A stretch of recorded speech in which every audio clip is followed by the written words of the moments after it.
Greetings and welcome to the Technical Record Podcast, improving your battling skills one move at a time.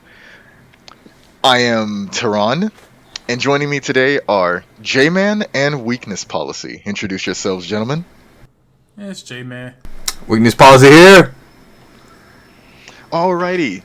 To start things off, today's technical record is TR01, Body Slam. As was the case with last week's technical record, Swords Dance, this is a move that has existed since Gen 1.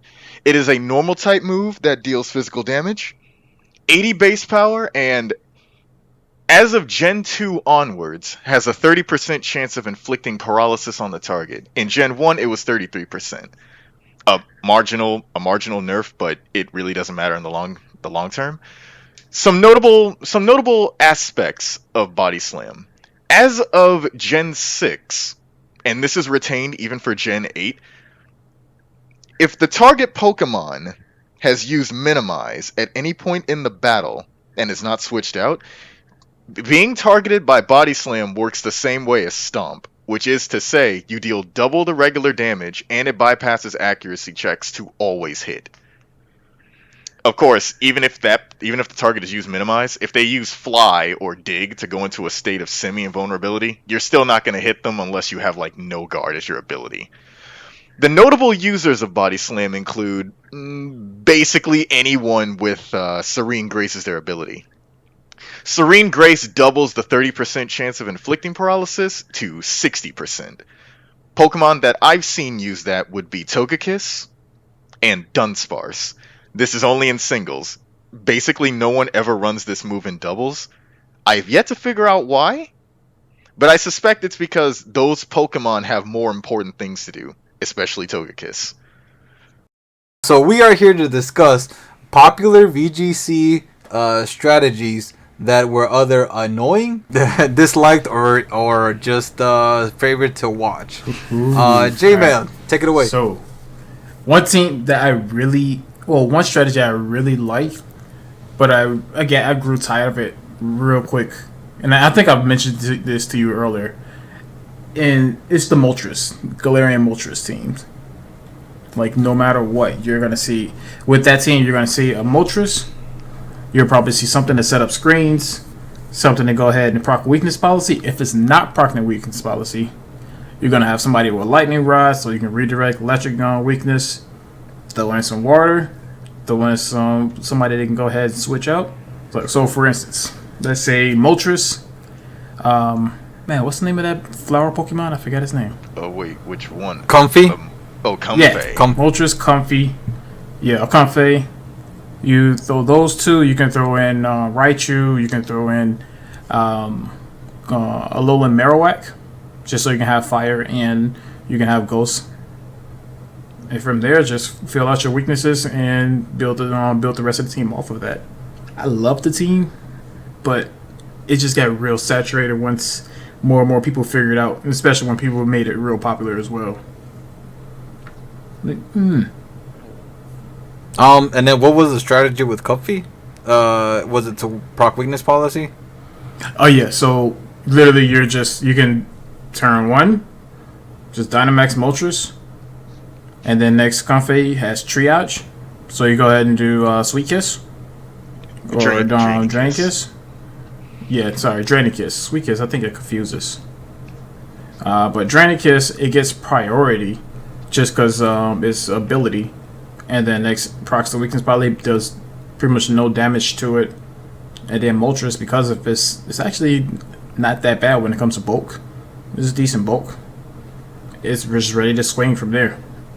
And this puts you at +2, so if they do knock you down to half, now you're at +3. It's kind of stupid. Okay. And then you're immune to fake out, right? Because it's a +3. Mm-hmm. So then, so is there a counter to it? In case I see it, besides an eject button or I don't know, switching into a normal so I don't get. Well, actually no, I still get hit by a dark type. Yes, you do. No, you still get hit. Yeah. I don't know actually. I haven't seen really too much of a counter to it.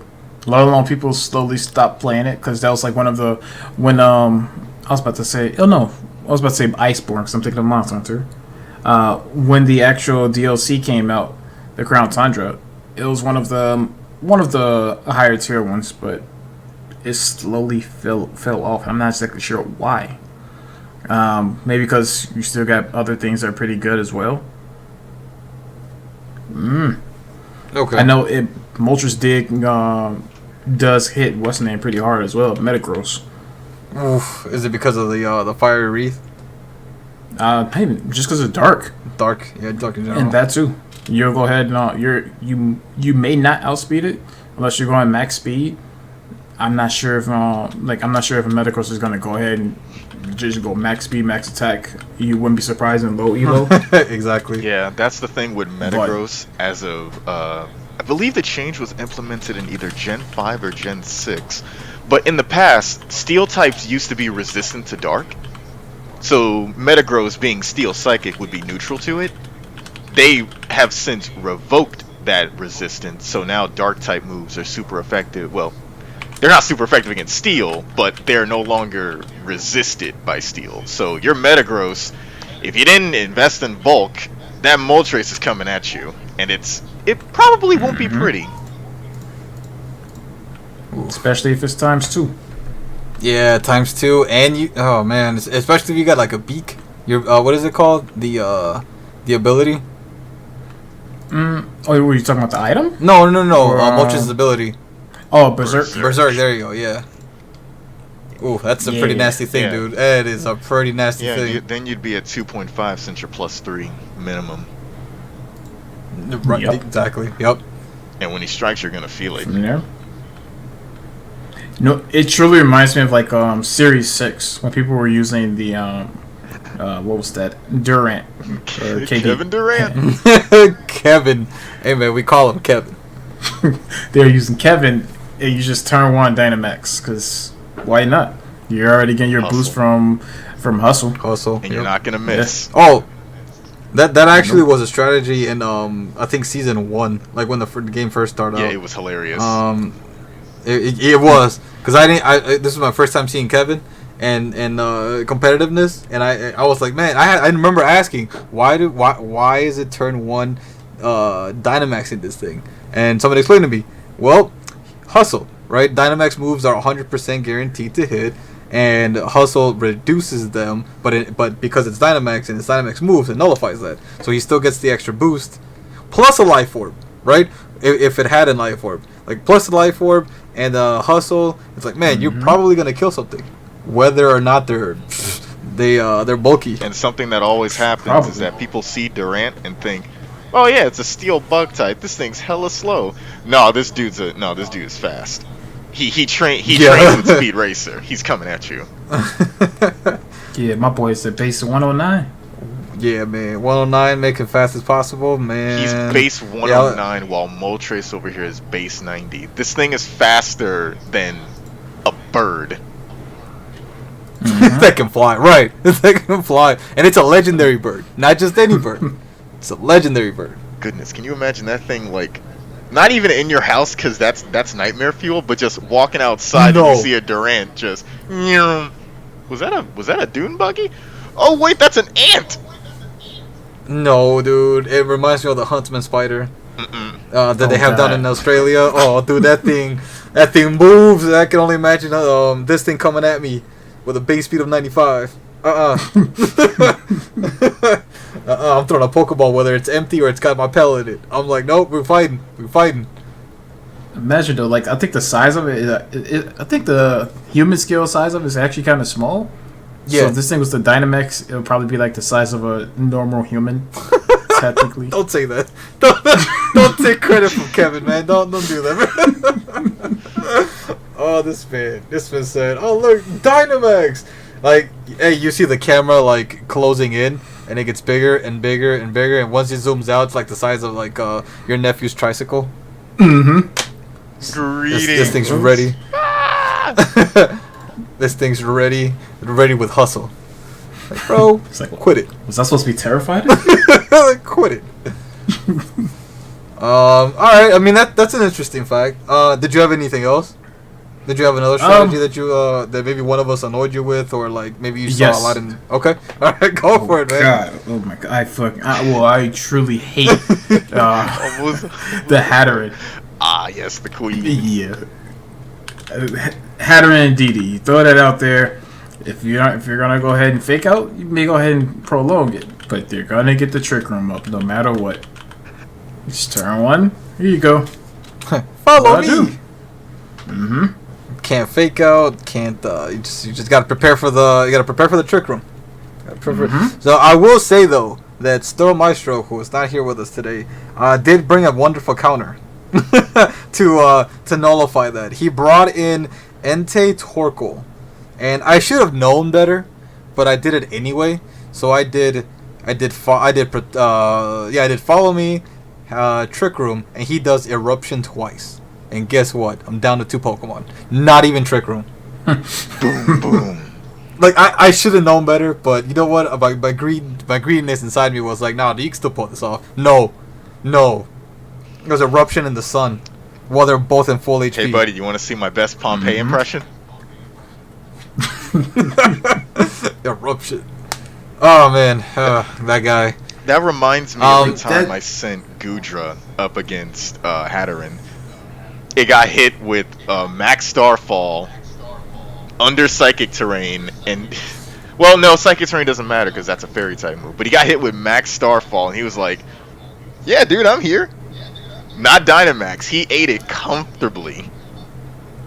Hey, who was this? That was Gudra, the almighty Gudra. Oh, that's right! I was Life Orbed. Yo, I was Life Orbed. And that thing survived. Like, that Gudra was still holding his hands, like, just slobbering around, like, yeah? Okay, my turn. Like, was no! Gudra Assault Vest? I'm sorry, what'd you say, J-Man? Oh, was it Assault Vest? Did I have an Assault Vest on him? I don't think No, so. I don't think my Gudra had that. I think my Gudra had a Key Berry. That's nasty. That's pretty nasty, yes. And then there was a time where he, in singles, he baton passed, Calm Mind stats onto it. And that was terrifying. Oh, man. That was the weirdest thing I've terrifying. ever done. I did, like, Swoobat was Calm Mind, turn 1, gets hit. Key Berry. Alright, +2 on everything except speed, baton pass. The almighty Gudra! Let's go. That was nasty. And I think it was during the time where me and him were, like, exchanging Calm Minds.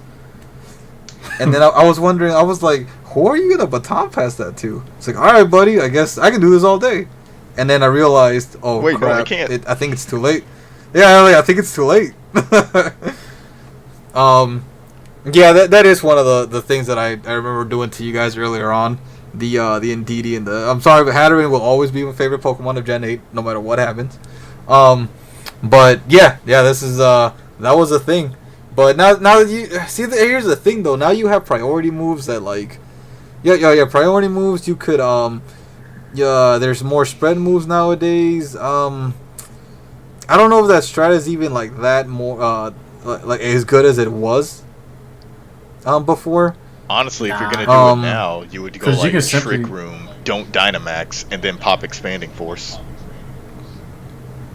Yeah. No, what I'm saying is, like, how would you get the Trick Room off in that sense? Because like there's so many things going on right now. Like, I don't think it matters. Because, like, imagine if they started somebody and Amoonguss, right?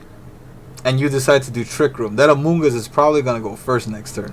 So if it decided not to Rage Powder this turn and to go for a Sleep Powder, You're down a your Follow Me user. You're down a Pokemon. Yeah, your Follow Me user. Exactly, your Follow Me user is now asleep. Next turn, they're probably gonna go first, and they're probably gonna put you to sleep. Like, what do you do? Like, it's a mind game, man. It's a mind game. Man, at that point, this is like really esoteric and probably not at all viable. But you throw out Hatterin with the Psychic Terrain user, so in this case, Indeedee or Tapu Lele. You get put to sleep by Spore. The first time, you get off Trick Room with whoever, and then on the next turn, you fire your attack, and the opponent thinks they're gonna go first because they're slower than you, technically speaking, and you have Trick Room up, so they go first now. Instead of Spore hitting you, switch out Indeedee for someone with Misty Terrain. Yeah, that'll And work. now you get your guaranteed attack off, but it's like, is that worth it? I would say no. Because you're sacrificing 2 slots to try and guarantee something that's probably not even going to pick up the KO on turn 1. Yeah, you also got to think about his other Pokemon, right? Yeah, what does the opponent have in the back? Does this strategy, like, at all cover what happens in the back? Or rather, a better question, is my contingency plan going towards a strat that is guaranteed to get me the win if I can get it off? And I don't think that's the case with the Hatteran strat. There we go. Yeah, that's the other thing. And then speaking of things getting it off, well, let's talk about Weezing and Regigigas. Do you guys think it was overhyped to some extent? Well, okay, using Galarian Weezing for it, yes. I get why that's the first thing that people thought of when it came to getting rid of Slow Start. But we've had better methods for doing that well before Galarian Weezing came into play. Entrainment. Or pair Regigigas with a Swoobat. Simple Beam. Whoop, whoop, whoop. Regigigas, Dynamax. Hit him. You did Max Knuckle. +2 to physical attack. Wait, hold on. We can talk about it. No. Max Strike. Hey, you know I what? actually like that one better. That's a nasty strategy. Does Swoobat learn coaching? No, it does not. Okay, because That would have been nasty. Simple Beam, coaching. What are you doing? Who hurt you? Why are you like this? Oh man, if only. Okay, all right. I mean, I was just thinking ahead there. I was just thinking ahead. I was like, huh. He's gotta make sure, but I mean, hey, look, man. Simple Beam. I might have to steal that. Might have to steal that. But yeah, I'm assuming you feel the same way, J-Man. Yeah, I was more. It seemed super overhyped for a moment because I'm like, oh, everyone's gonna do the same thing. Throw this out, throw out a Weezing. But I did not think about that Swoobat one. That is actually dope. Like, that is already on my list. As you guys were saying it, I'm writing it down. I like that. Sorry, Tara, man. That's gone. It's going to be from J-Man and all our viewers. Now we're going to see it on VGC. Wolfclick's going to make a next video about it. I made Simple Beam too strong? Oh, with the same face he puts in every thumbnail, with the right? super surprise face. I swear, that's like my favorite thumbnail from Wolf. Those are hilarious. Wait a minute, Lightning gets Simple Beam? What is this? I think he found something. Surfetch gets Simple. No, I would never use that. That's not a good move. Nah, wait, actually, is Surfetch faster? Or Surfetch has a base speed of 65. He is not fast at all. Oh, never. But Linoon, though, that's base 100 with Simple Beam and Quick Feet. If you give Linoon a Burn Orb, do Protect, you could pop Simple Beam on basically anything. Not that you would want to do that. That's a really bad use of your abilities. I mean, Latios gets it. Latios gets it for some insane bloody reason. Yeah. Whoop, whoop, whoop, whoop. Alright, what was that for? Oh yeah, so my buddy can do Nasty Plot. What? +4! Uh-oh. And you saw the Latios and got afraid. You should have been worried about the other guy. Now you're going to lose next turn because I have Sludge Wave. And you're cool if Obstacle got what's her name though, because if Linoon gets Simple Beam, you can evolve that into Obstacle. I'm not sure if it's Galarian Linoon that can get it though. I think it's only regular Zigzag. Actually, you know what? Let me clarify. Let's do some simple clarification strats. So I'm if that thing gets coaching, that'd be dope. Yeah. So here's the thing. It's regular about Surfetch'd. So about Surfetch'd, he gets both.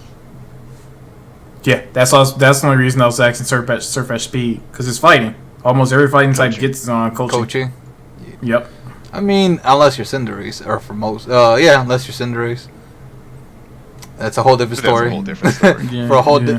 the whole different topic. I mean, I understand Mhm. what you are. All right, looks like that's the next strat for like another tournament. All right, Regigiga's Wheezing, overrated. It was used for a while. I remember using it twice, and I wasn't a big fan of it. So Regigigas, for me, I felt like it was there for the max strike. Max strike 3 times, slow down your opponent. Whether or not you got it going, it's a whole different story. I feel like it was there to just slow you down, and like just be a wall. So in case Weezing fell, right? Yeah. There was 2 ways for me to play it, and that was giving him that berry with that protects him from like the steel moves. Not protects him, but reduce Reduces damage. the damage by 50%. Mm-hmm. Or Focus Sash. And the reason I would do Focus Sash is because if they started with something that is going to have Prankster and be annoying, you could taunt turn 1 and then possibly protect turn 2. Possibly. I didn't say it was going to work out well. I'm just saying.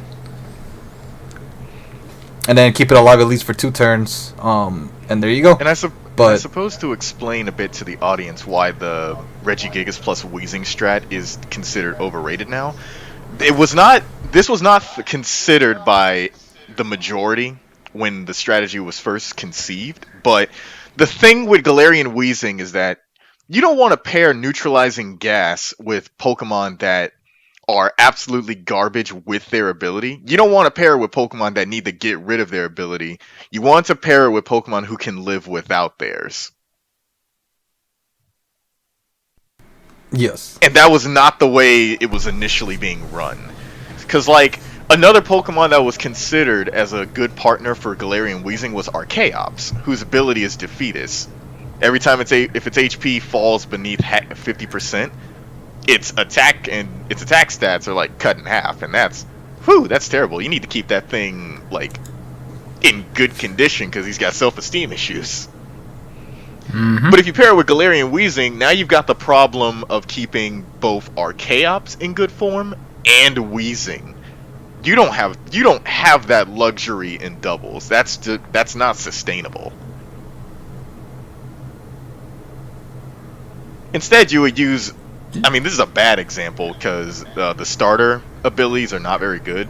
Blaze, Overgrow, and Torrent. They can live without those abilities because they're probably never going to use them in the first place. So having Galarian Weezing out there completely screwing over your opponent's Pokemon because they probably want their 2 abilities, well, your Swampert is just sitting there chilling like a villain. Waterfall. Basically. Imagine not having Libero, imagine not having Prankster, imagine, what is the other one? Beast Boost for killing a Pokemon. Guerrilla Tactics on the Galarian Darmanitan. I forgot it. The Galarian. Yeah, that's basically a choice band. I'm like, imagine not having that ability. You do less damage. Imagine not being able to put on 2 choice bands. Sacrilege. Oh man, it's just it hurts, right? It hurts. Like, yeah, exactly. But that's where we're coming from. Like, yeah, obviously you would want to pair it with Pokemon that it's like, look, I'm strong and fast enough to do whatever I need to do, with or without my ability. Rather than I'm trying to come up with a strategy here. Like maybe I want to do Drizzle turn 1 and then switch into my Swift Swim user, which is where I'm coming with next, and then go from there. That kind of affects your strategy along with your opponent's. But here's the difference. Once your opponent gets rid of your Weezing, he still gets to get going. You lost the slot. So whatever you were trying to do is probably going to take longer because you were trying to get this Pokemon to stay alive as much as possible. Just to, mess with your opponent. Meanwhile, he's been, moving the chessboard around, making sure it's checkmate. Like, whenever that Galarian Weezing goes down, I'll be ready. I'll be ready. Exactly. Which brings one of mine that I didn't see a lot of, but I still see it as like a common type of thing, is the Swift Swim with either Politoed and Pelipper. I didn't see that many at first. I think originally was Ludicolo, Seismitoad. Barraskewda is a good choice, but he was very squishy. Yeah, Barraskewda that's is probably very why much we a didn't. singles Pokemon, not a doubles. No, the doubles. Yeah, exactly. So that's probably why we didn't see him much in doubles. But like then as the Isle of what is it? Isle of Armor came out. We saw Kingdra and the Poplitoad.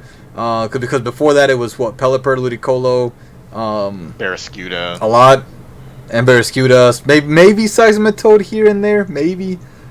Oh, you mean Politoad? Politoad. Politoad's the premium drizzle user who just outright replaced Pelipper. Because everybody hates Pelipper.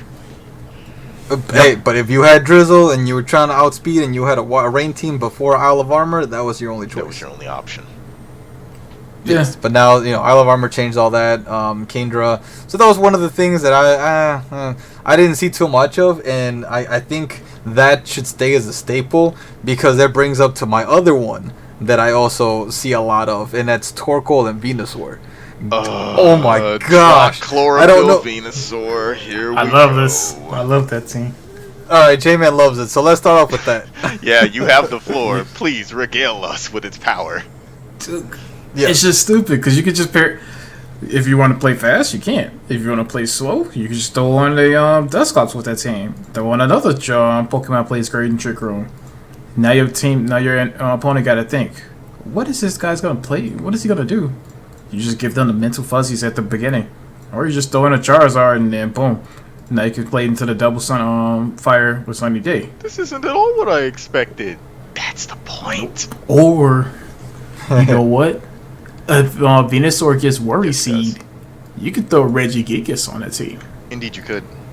And you can just literally give it pop Worry Seed on your Regigigas. Now it gets Insomnia. It can't go to sleep. It lost its ability. And now it's just out there raging. Actually, I'm going to try that team. I actually want to try that. Hey, so we'll be editing this out so nobody else tries this team out. Actually, yeah, you're right. I don't see why you wouldn't do that. Speaking of Chlorophyll, it's one of my favorite abilities that's like underutilized. And my favorite Pokemon to use it with is arguably Leafeon. Like, Leafeon just goes out there with a base 130 defense stat. It's insane. All you do is put on an Assault Vest, give him some sunlight, hit him with the Solar Blade. You got it, boss. Boom! Something is gone. Because 110 base attack, it's great. Its base speed is 95. Yeah. So with max IVs, neutral nature, and no investment, you're looking at 115 times 2.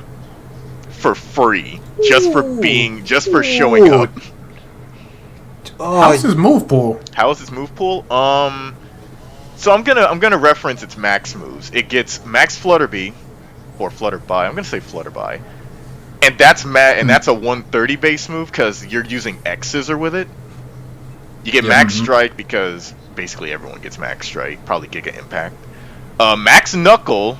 I believe that's coming from Double Kick? Yeah, that's Double Kick, one of its egg moves. It gets Max Phantasm because I think every evolution gets Shadow Ball. You get Max Steel Spike with this guy because every evolution gets Iron Tail as well. Of course, Max Overgrowth because you can use Solar Beam or Solar Blade. Use Solar Blade. Max Quake. I love this because you get that from Dig. Dig and Mud Slap. And you just increase that special defense from there with it. Nah, a lot of you got me with that in singles. Yeah, man. I had to look that up. I was like, what ground move does this thing get? Hold on. I was not prepared for that. I was prepared for a bug move, a protect, a ground move, and I think that was it. I was like, you know what? Third move don't even matter. Yes, it did. It's Max Quake. You fell for my trap card. Use Max Quake. This thing gets ground moves? Bye, buddy. Yeah, apparently it does. That was my win condition. I bet it was. Oh well. Oh well. Oh, and one other thing I like about Leafeon, and this kind of extends to all the evolutions, I believe. They are not effectively immune to Imprison when it comes to like Protect and doubles, because it gets Detect as well.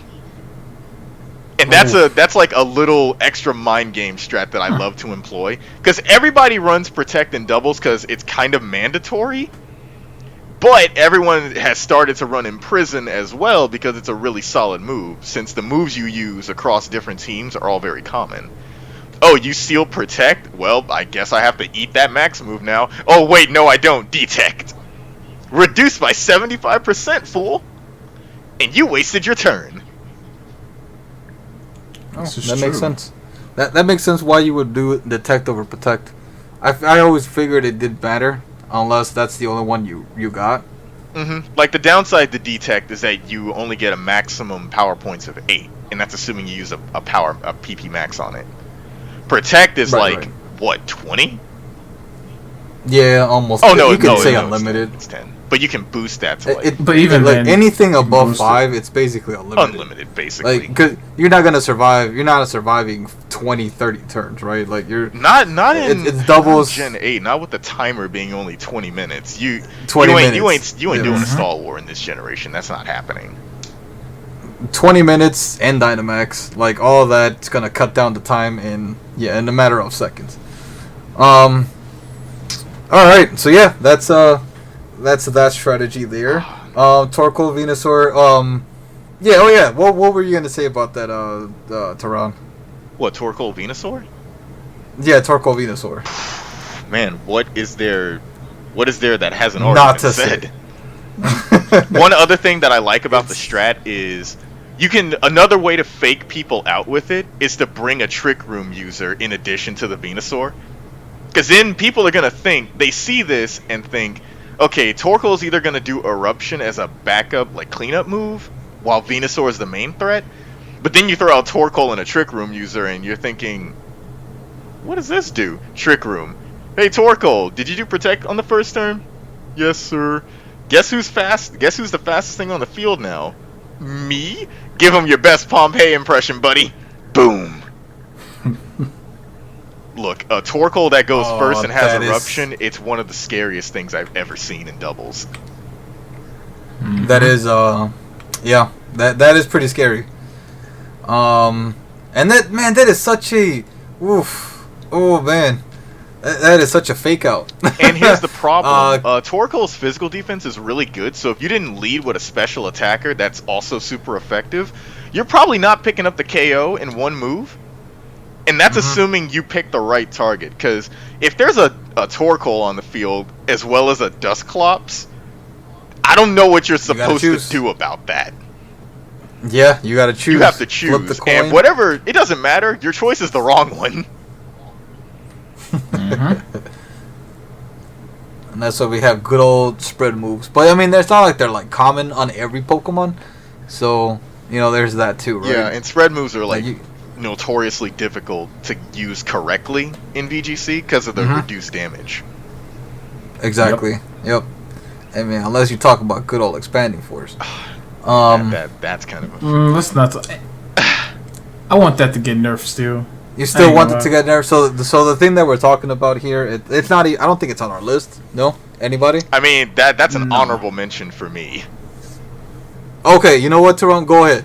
Okay, so Expanding Force is a move that was introduced as a move tutor move in the Isle of Armor DLC. It's 80 base power and is single target. However, when the effects of Psychic Terrain are triggered and the user is on the ground and pops it, it becomes AoE, so it hits both targets, and its base power, it either doubles to 160 or it becomes base 100. It gets that 30% booster within that Psychic Terrain. Yeah, that too. Don't forget that. That as well. So, here's the problem with this. The damage reduction that you incur, basically the AoE tax, as I like to call it, it doesn't matter to Expanding Force anymore. All you have to do is have a solid special attacker that gets stab, and give them either a Choice Specs or a Life Orb. If Alakazam uses Expanding Force, you are probably gone unless you resist Psychic moves. I've had my Espeon, weakness policy can tell you this, it keeps him up at night. He Dynamaxed a Cobalion, I popped Helping Hand, Psychic Terrain, Expanding Force, and nearly KO'd the thing in one hit. He Dynamaxed a Cobalion, and it almost got pasted in one move. The only reason it survived is because my Espeon is timid nature instead of modest. I max speed instead of special attack. And I ran Life Orb instead of Choice Specs. If I had changed just one of those things, not even both, Cobalion would have been disintegrated like Cell at the end of the Cell Saga. And that's pretty disgusting for something you can do on turn 1. That is a turn 0 setup. That's insane. And it's free. Yes. And I think that I copped with that strategy at the Player Cup. So you had Indeedee with Psychic Terrain, Helping Hand, Alakazam, Choice Specs. And go. it was pretty dumb. It was pretty dumb. Like, if you didn't have any bulky Pokemon or anything to like any Dynamax that could survive it and KO the Alakazam, you were probably gone. And here's the worst part about it, right? Indeedee learns Expanding Force as well. So you can just have Alakazam Expanding Force. All right, I survived. We're good. No, you're not. Expanding Force. Here comes another. Another one. And Indeedee's like special attack isn't that bad either. Nope. Like it's up there in the 80s and the 90s. And it's getting boosted by 1 Stab, 2 Psychic Terrain, 3 the fact that Expanding Force gets more bonuses from Psychic Terrain than it should. So even Indeedee just doing its baby chip damage, that baby chip damage is probably like a quarter of your health. When her buddy already took out like 75%. Yeah, it's insane, right? It's insane. Disgusting. And the only real counter to it, you got to bring dark types. But here's the problem: if you're going up against Espeon or Indeedee, they'll just hit you with Dazzling Gleam instead, and now you've lost like 80% of your HP, and you're going into turn 2 with no real advantage, unless you picked up the KO, and you probably didn't. Hey man, we're going to a good old trusty T-Tar. Dynamax T-Tar. He'll probably survive. He'll most survive. likely. He will survive. Yeah. Dazzling Gleam. Alright, I mean that works out. But don't forget, you got an Alakazam with Dazzling Gleam. You have, what's your face? Hatterene with Dazzling Gleam. You're right, Indeedee had, like there's just... Like, most of the premium psychic Pokemon also get Dazzling Gleam as coverage for dark types. Right. For dark types, correct. But then, yeah, like you were saying, you would need somebody that survives, who has, like, a good special defense. And you probably have to Dynamax. 'Cause I don't know, I highly doubt that T-Tar is surviving a Choice Specs and regular form. Yeah, a Choice Specs Dazzling Gleam with Helping Hand. Like, I don't think it's surviving. Well, no, I think it might because, remember, Sandstream with Sandstorm in effect gives him a 1.5 boost to special defense. So that effectively nullifies your Helping Hand. So all you're working with is either your Life Orb or your Choice Specs. Alright. Under 50 maybe? Yeah, and then he pops Weakness Policy and you're probably gone. And you're probably gone. Unless he chose wrong. I was gonna say unless you're sashed, but you can't because Sandstream or Sandstorm. Nope. Yep. So it's literally just Sandstorm. Yeah, Sandstorm. You die to Sandstorm at the end of the turn, regardless. You are correct. My boy. He said, "My boy." My boy. Since we're in the topic of T-Tar, so. There was a strategy that I saw a really long time ago, which is it's still really good. T-Tar Excadrill. Yeah, the classic. I don't know. The classic. The classic T-Tar class. I don't know how old this strategy is. I'm assuming this is done in the past. This has been a thing since Excadrill was introduced in Gen 5. Gen 5, okay, so changed. 3 generations. And it's a not change. You start off T-Tar Excadrill, and then this man's speed is doubled, along with the special defenses of T-Tar, just making it out there. And you could double Rock Slide, you could Dynamax, you can have, you can Dynamax either or, because Excadrill's Life Orb for the most part. And then T-Tar's just, on the floor, just being annoying with Rock Slide. Rock Slide is one of my pet peeves. Like, I'm not gonna lie. Like, it could miss, but it could also flinch. You know what I mean? Like there is no like, well, you know what? I missed. Oh well, no. It's you either miss and I don't get hit, or I get hit and I'm probably gonna flinch, and it could double flinch because it's a multi-targeting attack. You don't even care about the three times in a row. No, you want the flinch. So if you oh my god, can you imagine Excadrill just does like a max move and then you get flinched? Well, you lost one turn. Are you gonna lose another?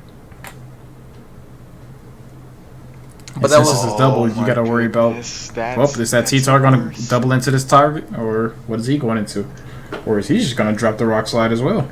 You're right. Yes, and I've seen that. I've seen double rock slide on me when I was I was up against that team, and I was trying to do a trick room with my Hatterene, my lovely Hatterene and Indeedee, and this man double rock slide, and he gets the flinch.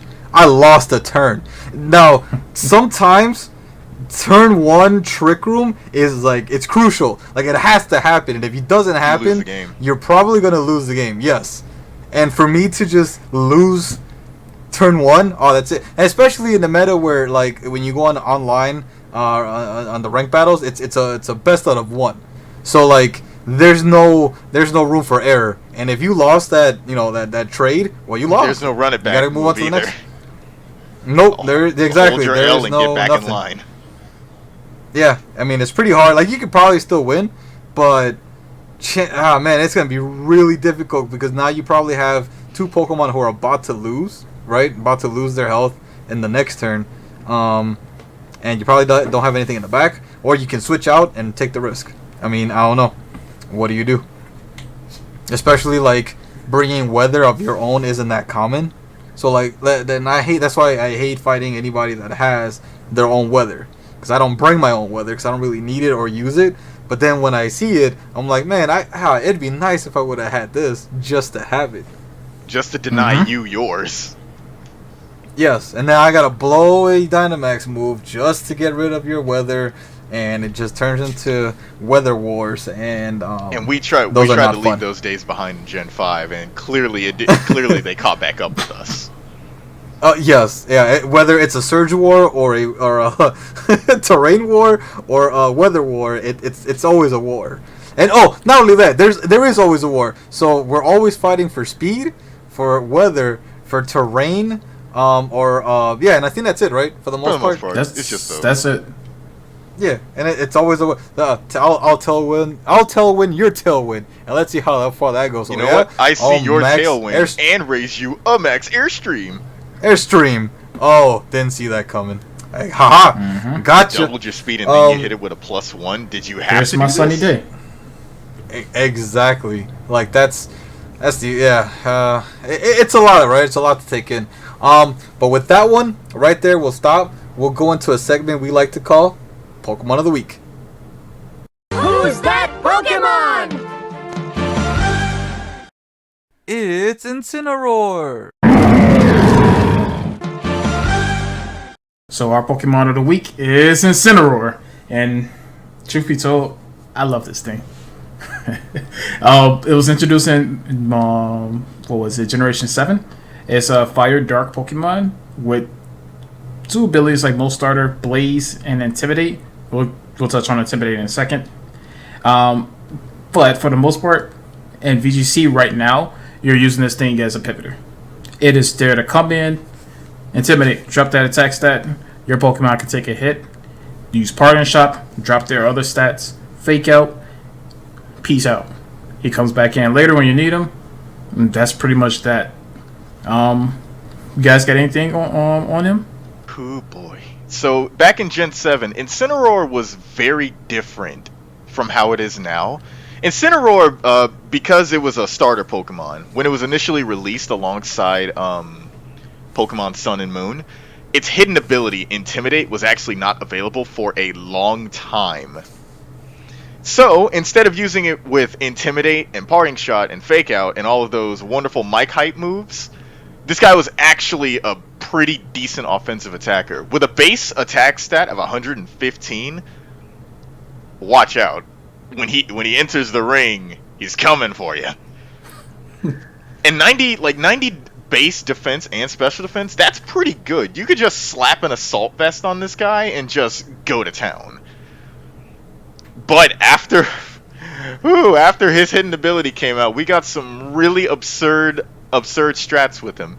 He went from the guy who is a bruiser in the ring to the guy who's just traipsing around the ring with a mic in his hand talking mad trash to everybody, including the people who aren't even there. And his signature, well, I can't call it a signature move because it was the signature move of Pangoro, but one problem it's not necessarily a thing with Incineroar, because Incineroar couldn't learn this move at the time, but Z Parting Shot, so Z moves are a lot like Dynamaxing, except you only get to use them once per fight.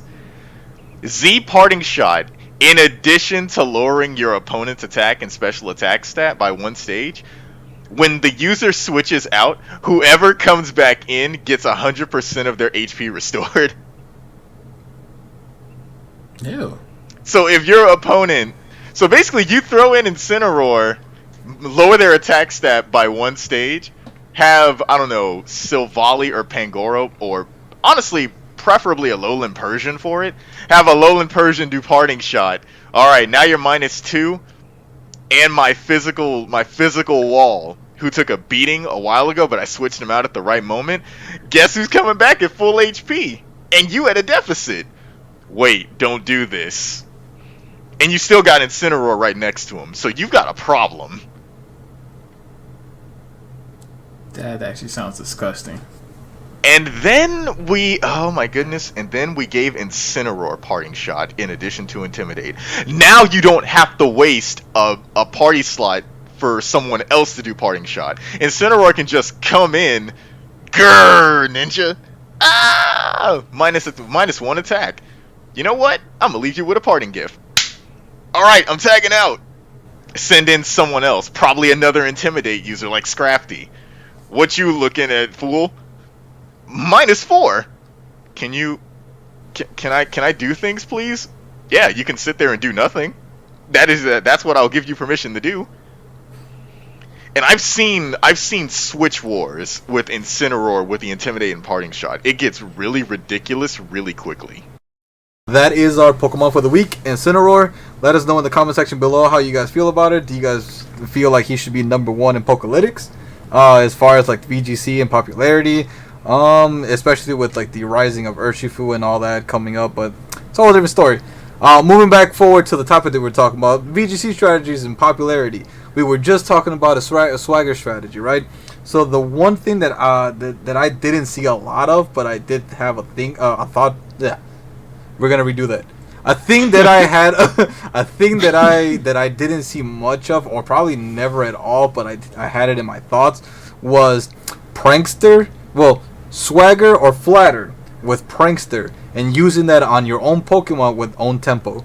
And two examples would be Grimmsnarl and Avalug, or Avalug, whatever you want to call him. Yeah, because we were discussing that. Oh no, I'm gonna let you go. I want to hear this. I want to see what you came up with after our discussion. Yeah, no, because so a Swagger, right, increases your attack stat sharply, so that's +2. And then because you have own tempo, it nullifies the Confuse, right? I do have, and then Avalug's attack stat is like 130. Give me one second. It's a dumb number. It's a dumb number, right? It's not something that like you can just sleep on. Yeah, 117. So imagine if you have no investments, neutral investment, so he'd be at like 130ish, right, roughly around there. Now make that times 2 or +2, right? So 1.5, 1.5. The other 4 is what you get off of literally no investment. No investment, and that's just using Swagger on turn 1. That's it, and that's not even including if this guy has any like a Life Orb or anything else included to him, right? The other thing that we did talk about this in the last podcast, and Tehran loves his Slowbro. He loves his Slowbro. Bro, Slowbro also learns own tempo, and because he gets Drain Punch, this is insane. Oh yeah, Galarian Slowbro. Oh man, I told you guys about Galarian Slowbro with the Lychee Berry plus Weakness policy strat. Yes. That's one thing you can do, but if your ability is own tempo, here's another thing you can do. Have a we go. prankster buddy, so Meowstick or, Premium Grimmsnarl, the premium prankster user of this gen. Hit Slowbro with Swagger. Durr, +2 attack. Well, wait, why isn't he confused? He goes at his own pace, man. He is not confused like us mere mortal masses. Wait, so what does that mean for me? Well, you did hit me, but you didn't take me out. Drain Punch. Ain't you +2 now? Yes. Full HP recovery. That felt pretty good. Hey, Grimmsnarl, do it again. +4. I don't need to hit you with Drain Punch this turn. Waterfall. Bye-bye. Now imagine a worry seed on Slack King in doubles. Yeah, that one's pretty bad. That's pretty bad. But I'm Slay just trying to King, think. man, if they ever bring Slay King back, man, that's gonna be one very interesting season of VGC to watch. He's that one Pokemon I'm glad that he's not here. Skill I swap. kid you not. Skill swap Yes, that's why. Prankster Slay King. What's that gonna do? Priority Sword Stance. Wait. What's his attack stat again? It's Destroy You. That's not a number, it doesn't need to be. And you're gone. Max Strike. Oh my goodness, Dynamax Slay King. That's gonna... Regigigas without the slow start. No, it's Like- stronger than that. Yeah, exactly. That's man. Look, man. What is his base attack? Yeah, let's not do that. Let's not do that. Exactly. Let's Let's just leave that go. alone. Moving back to the Swagger strats. Here's one that I really like. Okay. Yep. And I was talking with Weakness Policy about this when we were discussing the Hoenn starters being brought over with Crown Tundra. Sceptile and Unburden. Here is the deal. Sceptile gets a Lumberry, not a Personberry. Actually, no, he gets a Personberry, not a Lumberry. I have a horror story about this, but staying on topic. Sceptile, Personberry, some Grimmsnarl, whoever else gets Swagger, doesn't matter. Have them with Prankster, pop Swagger on Sceptile. Personberry procs to clear your confusion, you get +2 attack. Now Unburden triggers, and your speed stat is doubled. It's not a stat increase, the number just disappears and gets multiplied by 2. Whatever your speed stat was, double it. And because dynamic speed adjustment is a thing in Gen 8 now, if your Sceptile was not already the fastest Pokemon on the field, it is now. And it's also +2. Acrobatics, 110 +2 coming at you. You're probably gone. Unless you Dynamax. But even in that case, it's super effective. You might still be KO'd off that. It depends. Now you want to do Swagger? You want to do Flatter? No, you want to do... well, you can do Flatter, but here's the thing. Swagger gives you +2 physical attack. Flatter only gives you +1 special attack. Special. Okay. I guess they nerfed Flatter because they realized Swagger was too good, but that is weird to me because they didn't change how Flatter works. And we know for a fact that the Pokemon Company is not above changing their moves, because they changed the staple moves, like Thunderbolt, Flamethrower, Psychic, Surf. These moves used to be 95 base power, they are now 90 base power. And the company actually caught a fair bit of flack when they did that in, I don't remember which generation it was. It might have been Gen 6 or it might have been Gen 6. Sure wasn't 7? I know it was a part of Gen 7, but I think it happened in Gen 6. If I am wrong, we can throw an addendum in there and say that I was a fool. But they technically nerfed those moves, and they never boosted them back. They stood by that decision. So I'm honestly surprised they didn't nerf Swagger in the same way. Gotcha. It's a little weird that they didn't do that. I'm surprised. But yeah, a Sceptile with max special attack would be, well, and a flatter boost would be like, what was that? 172 times 1.5. That's 258. Thing is, a Sceptile with max physical attack off of one swagger is 300 even. Which means even though Sceptile's base attack is 20 points lower than its base special attack, the stat boost that you incur with proper investment makes the physical build immediately more stronger than the special build. Now there are ways around this. You can just get a Sceptile that has, well, no, you would need Mega Sceptile, and Mega Sceptile isn't even available. Never mind that. We'll discuss that another day if they ever bring back Megas. But yeah, Unburden.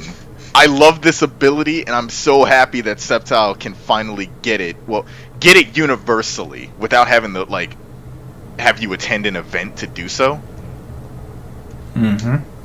300 attack and double the speed. 1 second, gentlemen. Keep going without me. Okay, all right. So he's a little excited about the Sceptile. I see how he stands. Yeah. Like I said, yeah. Swagger, own tempo. I didn't really see it too often. Swagger and that berry that he was talking about. I didn't see it too often. I feel like it's underused because what does coaching do? Just +1 attack, correct? +1 attack and defense. +1 attack and bad. defense. Okay, Indeed. so it's a good trade. I mean, look, if I want to slay foes, just like he would say, Swagger, Berry, Unburden. I think that's the more proper way to use it instead, because you get a lot, right? You get a lot in turn 1. Like your speed is double, your +2 attack, whether you Dynamax or didn't, your attacks are going to KO something. Yep. Let's see here. That's actually a Did pretty you good ever strat. get Bulk Up? No, you didn't. Did you ever get Curse? Like, speaking on the topic of did. Swagger, because I think, like, not Swagger, well, just Prankster in general, because you were talking about coaching as well. You can do Lucario since it does get Prankster, Riolu. but you really give up a Riolu. I'm sorry, Riolu. Yeah. Yes. When it evolves I'm into thinking- Lucario, He loses that, and it gets a different ability instead. I think it gets Justified? It gets Justified and also has access to Steadfast. Steadfast. I think Steadfast Yeah. is the base ability, while It is. okay. Oh, so- Why do I trust me, it know is. that? Also, it gets Inner Focus, but nobody runs Inner Focus. Yeah. Also, Series no, they do. six No, they do people now. were. They do now because Inner Focus Yes. in Gen 8 actually nullifies Intimidate, and that's pretty important.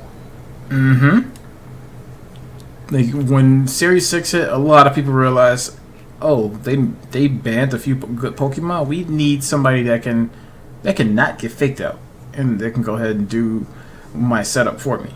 That's why we saw a lot of beat ups.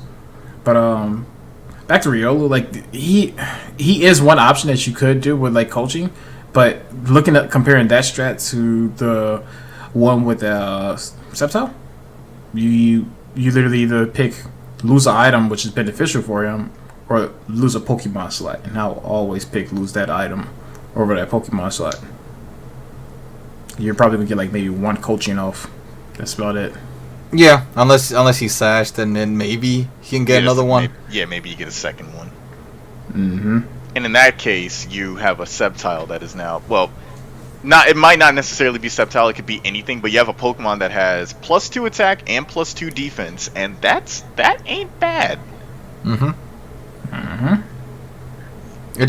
For me it takes too long, because VGC works just like Yu-Gi-Oh. If you can't win in 2 turns, you lose. Like if you're God, not shit ready wrong. by team preview, you're doing something wrong. Yep. I know. You gotta love it, you gotta hate it. That's the game we play. Turn -1. Yes. Yeah. Pokemon themselves are turn -1. Speaking of Rillaboom, but that's not one of the strategies I have out there. This is something that I think we all have in common here. Weakness policy, Dynamax turn 1 self proc. I think J-Man brought this up earlier on today, and I feel like so I'm indifferent because I do this a lot. But Yes, I know Tehran you do. really, but Tehran really hates to see this. It goes back to, I believe we touched upon this last week, but I dislike it when the meta is over centralized to just one particular strategy. Like, I get it, that's why a meta exists. You do that which is optimal. And if that which is optimal ends up being super stale, you kind of just have to deal with it because you gotta win. You're here for a tournament. You may be here to have fun, but ultimately you want that grand prize and the accolades that come with it. And if that means playing a Dragapult self-proccing weakness policy with a quick attack Sylveon that has Pixelate, man, you gotta do what you gotta do. Don't forget the most common strategy: Surf, Colossal Dynamax. Oh yeah, the Oh my premium, God, I hate the that one. deluxe. Premium. There you go. That's the number one special at McDonald's, bro. That's exactly what you're looking at. Yeah, I feel like I feel you. I think we talked about this before, and it's mainly because it's like, look, you have a team out there, and their main focus is you have to Dynamax to do your strategy, or else it fails. And you're not a big fan of that. I honestly can't relate because I didn't play competitive before, so I started with Dynamaxing, and now I'm used to it, and this is what I'm accustomed to. So like if we go to the next game, it's gonna be and there is no Dynamaxing, we're basically starting over, right? Like at least before you had Z moves and you had Megas, which was still, but you didn't have Dynamax, like your HP didn't double. You didn't have 100% accuracy on all your moves, no matter what. Things like that, right? So it was kind of still the same. And in that aspect, you just a little, stronger Pokemon, or you got a really strong move that goes through Protect. That's cool. Like once that's gone, we're back to normal. Dynamax, no, dude, you could be down to your last Pokemon, and if your last Pokemon is a sweeper, a Dynamax sweeper, it doesn't matter who your remainder are in your team, you're probably still gonna win. You have, and there's so many ways to self proc. Like you can do, like you were just talking about the beat up. Like you can have somebody with Justify beat up. Yeah, if you do that turn 1, you get +4 automatically without even trying. And now you have a Dynamax Pokemon. And then the weakness policy procs, and you get +6. Yep. Oh well, they're right. That depends, right? If you're weak to dark type moves, of course. Yeah, if you're weak. Yeah, exactly. So you have that. Then you, again, like J-Man brought up earlier, you got the what was his name? The Galarian Moltres with the Comfey. Self-proc, boom. And I have a Dynamax Galarian Moltres who has a weakness policy, and if you're about to hit this thing and it survives, it's going to be +3 at the end of the turn. Like, that is insane. I also remember seeing not too much of this, but it was Zubat. Zubat weakness policy, and I think somebody did a fling to it. And I mean, I remember That it was to Tehran. I remember I remember telling you Somebody. that, and you were like, "No, that's too easy," because what you did is different, and no one has ever done this. I'm gonna let you talk on that. And I'll continue with my thought. Okay. Oh, you're gonna let me go now. Go ahead, yeah, go right ahead. I'll continue with my thought, but everyone needs to hear this. So it's like Swoobat, because its ability is simple.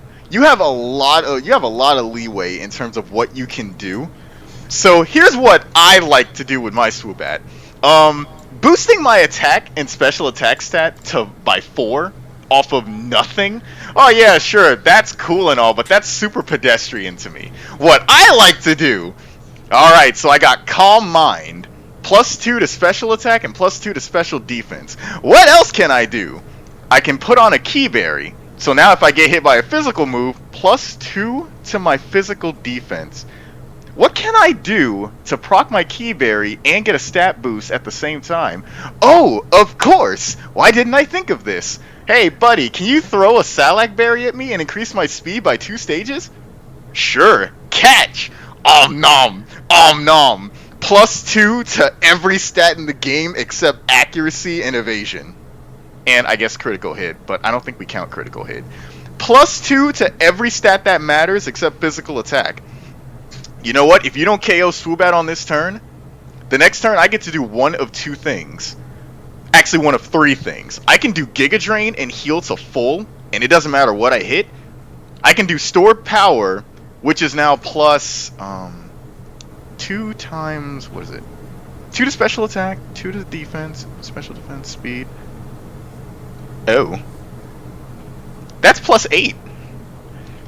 Hold on, I gotta do the math on that one again. It was, let's see, it's 20 plus 20 times 8. A 180 base power move that gets stab. I guess that's pretty decent. That is stronger than expanding force.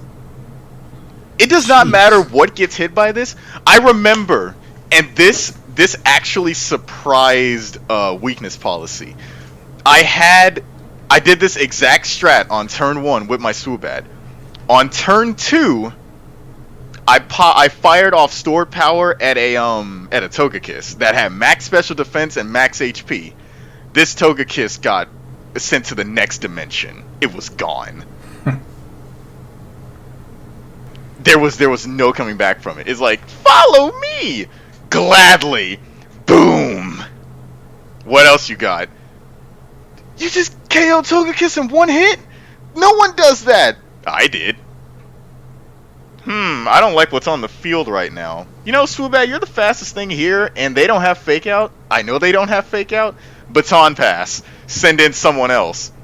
Alright, who are you sending in? Galarian Corsola. Plus 2 special defense, plus 2 defense. With an Eviolite. I would very much like to see you get past this. Pro tip, you're not. Just quit. You have Mortis. You have one more option, which was Baton Pass into the Goodra. Get the almighty Goodra! It is now a Goodra that is plus 2 everything that matters except physical attack. And I can just build a special attacking Goodra and pop you with, like... I don't need to do Draco Meteor, but I could do that. I don't like using Draco Meteor because it's like 90 base accuracy, and I have a history with those moves, and it's a history I'm not proud of. But I could look a Fairy-type Pokemon dead in the eyes and just say, Sludge Bomb, your Fairy-type is no more. A Dragon-type just came in and told your Fairy that he is irrelevant. That is scary. It was. And nobody else does this because they're hyper focused on pure offense. Because that's what you want to do. They want to do a turn 0 strat, not a turn 2 strat. Cool. Where it's fling, proc your weakness policy, and they probably fling a Salac Berry, right? To get plus 2 speed, and then proc weakness policy for the plus 4 to attack and special attack. At this point, you are now using stored power at plus 10. And that's a very different ball game. You go from 180 base power to, what was that number again? 220. Yeah, you go to 220 base power before stab. And that's a turn 0 strat because of dynamic speed adjustment. Basically, you pop Fling on that Swoobat. Make sure Swoobat is slower than the Fling user. I use Frostlass for this. Salac Berry procs, plus 2 speed. Weakness policy procs, plus 4 to special attack and physical attack. Store power on that guy. Deleted. And quite frankly, I don't even think it matters if they Dynamax. I still think they're gone. And the reason you would use Frostlass is because it's fast and it's a ghost, so you can't Fake Out unless you have Scrafty. You can't hit me with Fake Out. Yep. And people don't bring Kangaskhan. You need a Pokemon with Scrappy, and let me tell you, you don't. You don't. Nope. Nobody brings them. Nope. So you just got to deal with it. And I see why people don't use the strat that I like, the one that just gives you full coverage, because they don't. It's not that they don't value full coverage. It's that pure hyper offense, hyper go-go destroy you on turn 1 strats are more important in this meta. Like, being able to secure a KO on a Dynamax Pokemon, regardless of context, on turn 1, that's valuable. That's insanely valuable. But being able to say, yeah, this Pokemon is literally unkillable. Oh, and I can swap out to someone who's even stronger than this on a whim. I like being able to flex like that. I'm probably an awful person, but I like to have that flex option. Nah, man. The moment you told me about this strat before, I actually really loved it. I was just sitting there like, who else can I pair like baton pass this thing into? Because like, I don't know. Give me a normal Pokemon that's bulky. I can just throw it into that. It's gonna survive and it's gonna hurt. I don't know. It's a really good strat. It's just it doesn't favor the meta, but it's good. It's good, yeah. But yes, that was my demise at that time. It was weird. Yeah. Then not only that, to add a nail to the coffin, he also had a Sylveon with Psych Up. Yep. So just in case you decided to take out Frostlass on that turn that I did all that setup with Swoobat, if you decided to take out Frostlass, that was the wrong call, because now I can just go, Sylveon, get out there. You know what?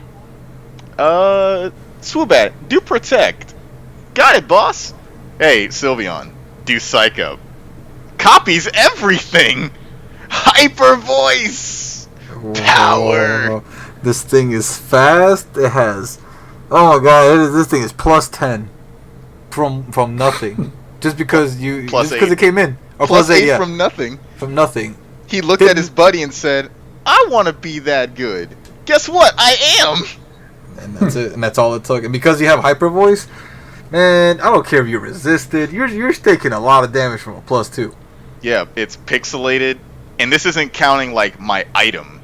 My Exactly. Sylveon has a choice specs. That's Helping nasty. hand. I'm my own helping hand. Boom. That's nasty. Ooh. Man, alright. But yeah, that was the strategy that we were talking about that doesn't even consist of Dynamaxing. Because that's a lot that you see, right? Whenever you want to proc your own thing in VGC, you have to Dynamax for the most part.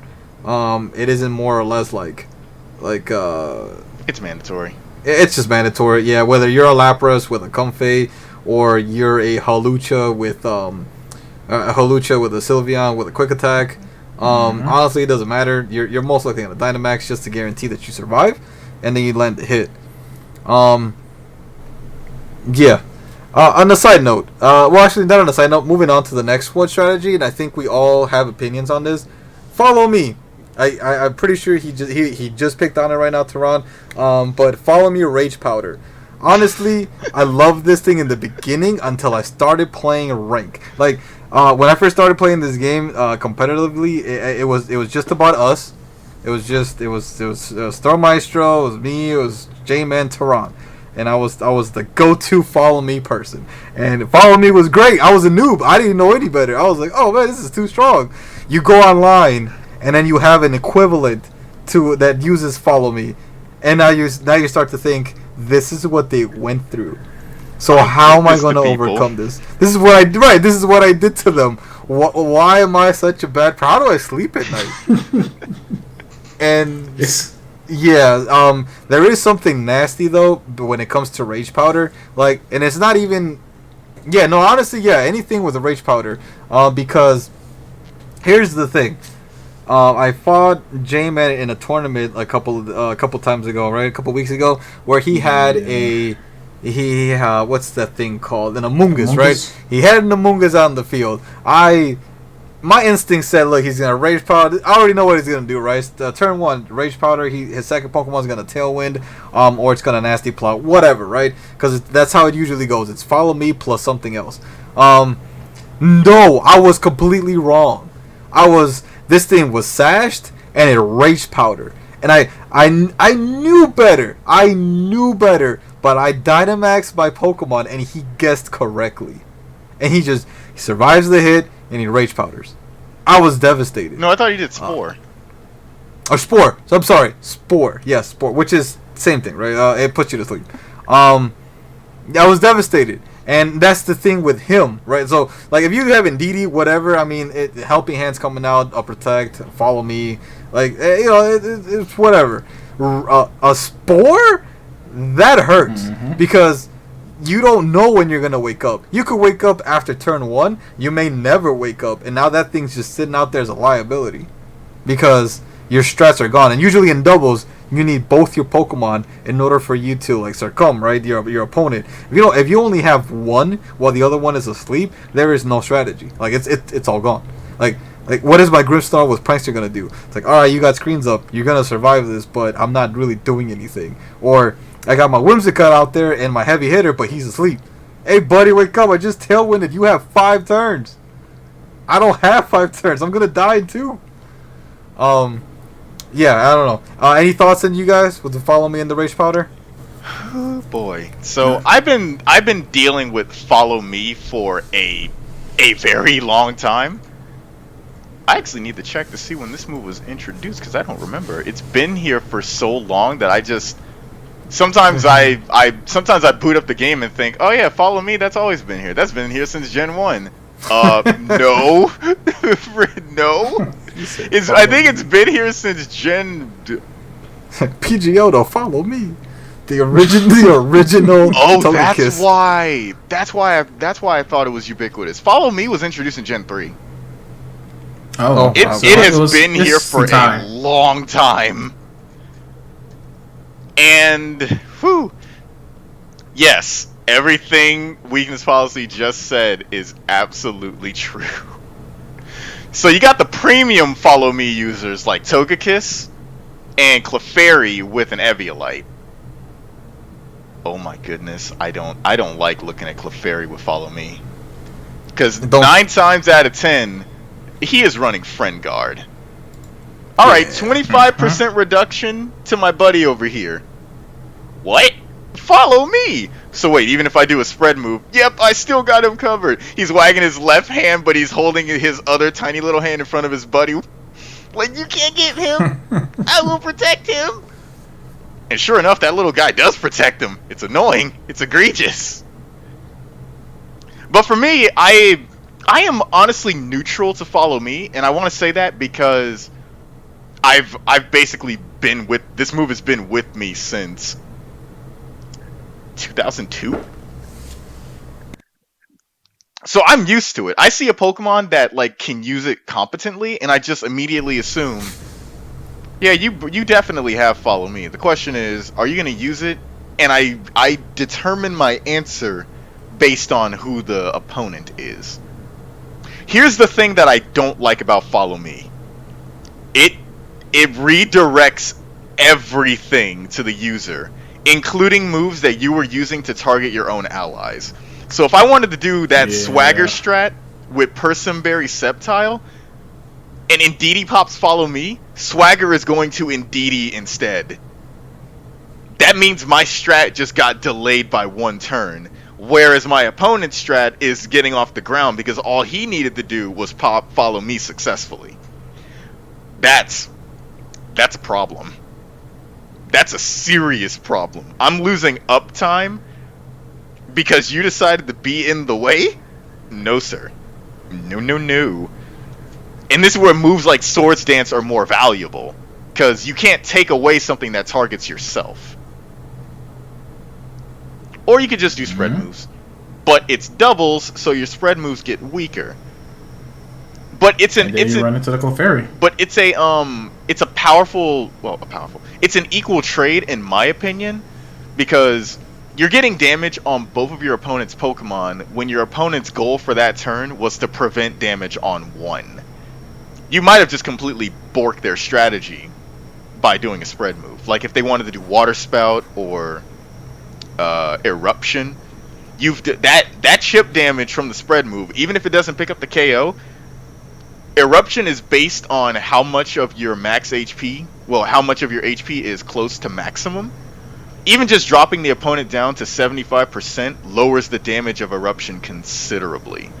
You just turn what was probably going to be an OHKO on both of your Pokemon to, I don't know, a 60% incoming damage move. And that's manageable, because on turn 2, you can possibly recover from that. Whereas the Pokemon with Eruption probably cannot. Now that I'm thinking about it, I don't think there's a single Pokemon that gets Eruption that also gets a recovery move. Also, don't forget, like if you did enough, like maybe you crit, the Pokemon that was not supposed to get hit that turn, they're probably not gonna Dynamax it next turn because that'd be wasteful. Like if you critted, it's like half or less than half. It's a liability because it could die in one turn. So now you got to rethink your strategy and go, well, my turn 1 was to do this and then Dynamax. I can't do that no more. So who in the back can be my backup Dynamax user? And here's the thing: in the upper echelons of ranked, like great Ultra Ball tier and beyond, you'll get people who bring 3 Pokemon capable of Dynamaxing, and then they have 1 Pokemon that's just there for support. Early on, however, you'll have people who only bring the 1 Pokemon that's supposed to Dynamax, and the other 3 are just there for filler. If that 1 Pokemon gets pasted and they Dynamaxed, you have no backup option, which means you probably lose because your opponent, i.e. you, still has a Dynamax in the back pocket. They don't even need to use it. Just the fact that they have it is going to have you in trepidation, and you might make bad plays based off of an assumption, an unpromised future that you might get bopped.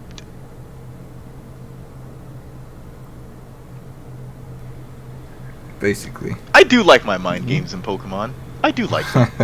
yeah, you did say you were pretty petty, and you embrace it, and we love that. J-Man, do you have any thoughts on the Follow Me that we haven't cupped on or touched on? Truth be told, not really, because I'm just like, well, opposite of you, I didn't like it back then, just because I went against you guys that had it, and I went against other people online that ran Hatteran and Didi, and I just kept seeing Follow Me. But the moment I got made the Among Us, I'm like, oh, I can just play this. I don't even have to use it. It's just knowing that I have the threat of a Among Us with Spore and Follow Me, and it'll survive in Trick Room as well. Let alone plays mind games at I was about to say Champ Select, at Pokemon Select, at the selection screen. So I like it now. Yeah, you like it now because you won a tournament with it, but you weren't saying that before. Man, the shade. I'm gonna throw all the shade.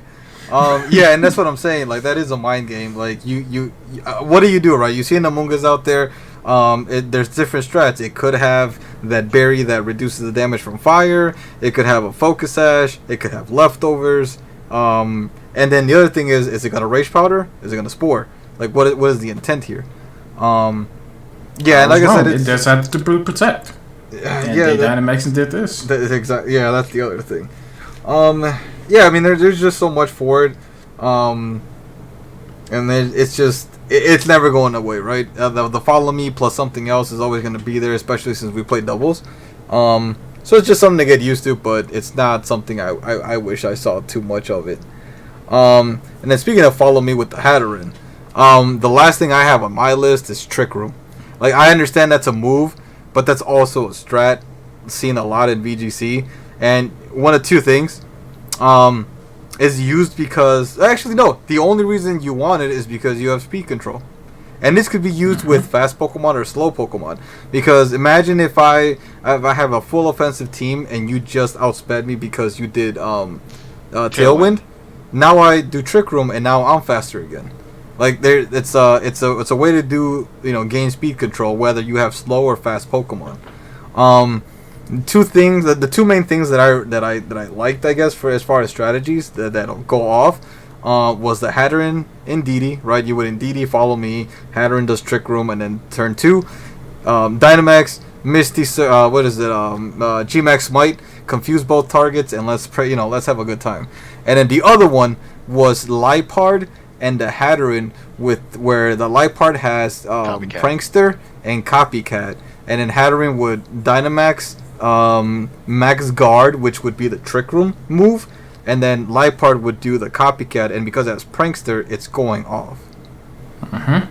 Another user was Dusclops because he can't be faked out, but now the Dusclops, like, he's still a popular pick. The thing about it now is, Urshifu is a thing, and most likely this Urshifu is gonna destroy this thing in one hit with the Wicked Blow. So there's that too, right? There's that. Also, speaking, knowing that the Hatteran Liepard, that same strat is used with Stack Attacker. You can do that with Riolu again. And on top of that, you can let Riolo hold on to coaching. So you can turn 1, Trick Room, turn 2, coaching, and then Stack Attacker still goes off first. Well, second, technically. Mm-hmm. Yeah, and I don't like it. Stakataka is... All of the Ultra Beasts are bloody insane, but Stakataka is a fresh form of the Abyss. Mm-hmm. 211 base defense, and I think, yeah, he gets body press. He does. Yeah, and remember, coaching boosts your physical defense stat by 1 stage. So, you got Trick Room up, and Ryu just did coaching on a Stakataka. I mean, he Dynamax, so you don't have to worry about body press for the moment. But if you're somehow still alive when Stakataka goes back to being a regular Pokemon, body press. You won't be surviving much longer. Yeah, I mean, this thing is bulky. Besides the HP, it kind of... Yeah, I mean, we're not going to talk about that. But, yeah, 131 attack, 211 defense, 101 special defense. Like... Indeed. Man, oh, God, this thing is... I never looked into it because I didn't like the way it looks. It kind of just looks like a pyramid with an eye in the middle, peeking at you. But, yeah, man, looking at this thing, I'm like, wait, why haven't I used this before? Oh, you know what's even better as well? That same Riolu, just give it Vacuum Wave. Oh, weakness so now policy. it hits with a special. Yep. So hey, you kind of you got this thing going either way it goes, unless they stop that Riolu. That's it. That's it. Yeah. What else you do? What's that famous expression, Tehran, in Japanese? Omae wa mo shinderu. Basically, once that happens, oh man, you are up. already dead. But yeah, that's as far as Trick Room. Like, I understand, like, it's to move, but it's also strat. I mean, you can use it whether you're fast, you're slow. It's basically just to outspeed. The only thing about it is, like, in my opinion, if you have like a hard setting Trick Room team, you need AoEs, right? Because you have 5 turns to win. If it prolongs anything after that, you have to Trick Room again, and it's kind of hard to set it the second time. I'm not saying you can't. I'm just saying that It's like not the first practical. time, it's not right. It's not. No, it's not. And if your opponent has a lead on you and you weren't able to successfully like at least KO most of his Pokemon, or at least bring them down to like hit range, you're probably gonna lose because you're going second after that, unless you somehow manage to pull another Trick Room where you're gonna waste another turn, just so you can get the advantage.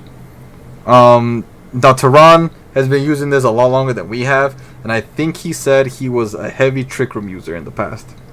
Oh man, for Gen 6, I took to using Trick Room for the first time. It was magical. Basically, I was a beginner when it came to using Trick Room, and by that I mean, when you're first starting out with Trick Room, the idea is to go 1 fast Pokemon, a Trick Room setter. They can potentially be the same Pokemon if you want them to be.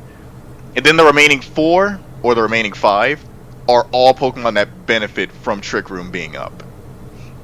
And the reason I did the 1 fast, 5 slow method was primarily for singles. Basically, I would lead with my Pikachu, who is actually really solid on her own, so long as you run a Pokemon that can like do some speed control. One thing I like to do was Sticky Web on turn 1 with some other Pokemon like Galvantula.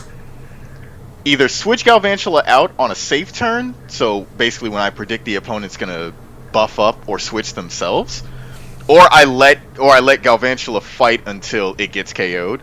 Send in Pikachu.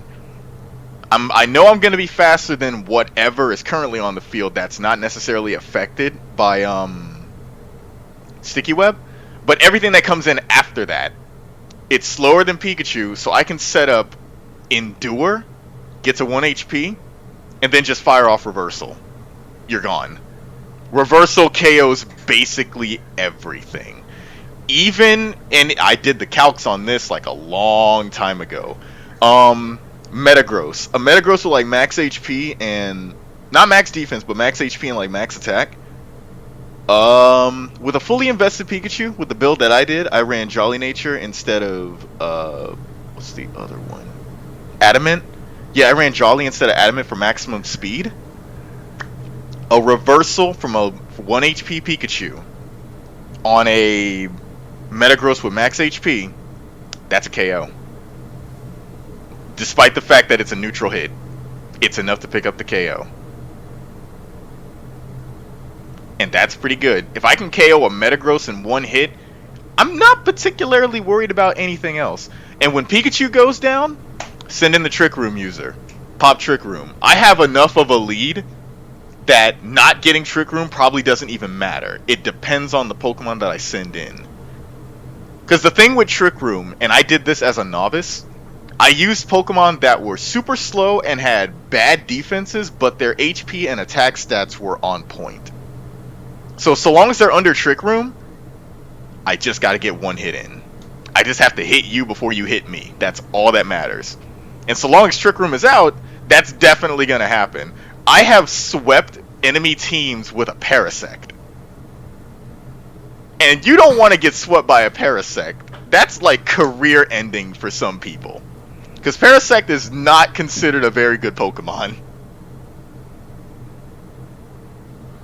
Question for you. Oh yeah, go ahead.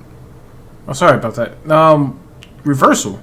So how does that actually work? I'm just a little interested in that. It's based on your max HP. So the closer you are to 0%, the higher the base power goes. I believe the base power caps at 180? Oh no! Oh wait, no, that's Gen 2. That's Gen 2. Gen 3 onward.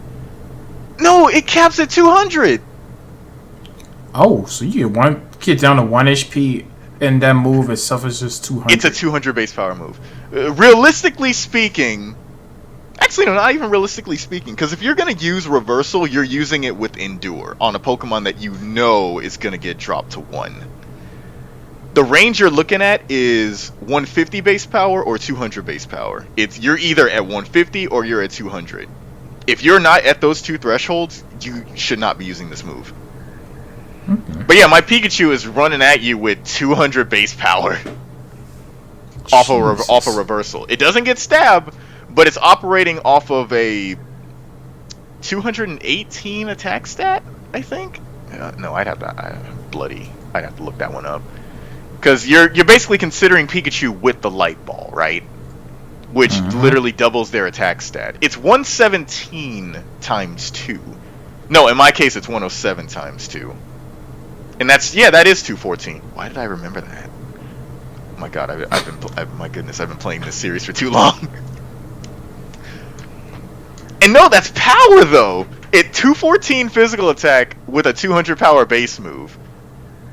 I'm sorry, you're gone unless you're immune. And if you're immune, you're probably a frail ghost type. I'm just gonna hit you with Thunder Punch instead. Bye. Yeah. That's nasty.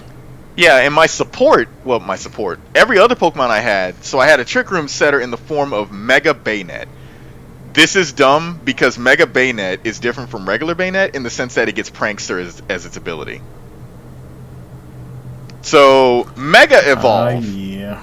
In Gen 7 and beyond, because there was a glitch in Gen 6 where if you Mega Evolve, when you Mega Evolve, the turn that you do it, the Pokemon is still acting as its original form. So, for example, if you had a Blaziken that had Blaze instead of Speed Boost, when you Mega Evolve with that Blaziken, you don't get Speed Boost for that one turn. You are still effectively a Blaziken with Blaze.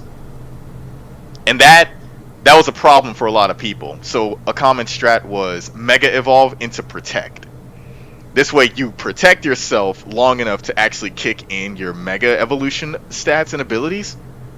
They changed that for Gen 7. Now it's like dynamic speed adjustment here in Gen 8. You click Mega Evolve, you are that Mega Pokemon. Which means Baynet gets Prankster turn 1. Wait, hold on. Will-O-Wisp! Aw, crap. Now, are you going to switch, or are you going to try and continue the fight? It doesn't matter what you do, I'm doing Trick Room on the next turn because I know you can't do anything to me. Trick Room! You switch in. Okay, I'm gonna take out that Baynet.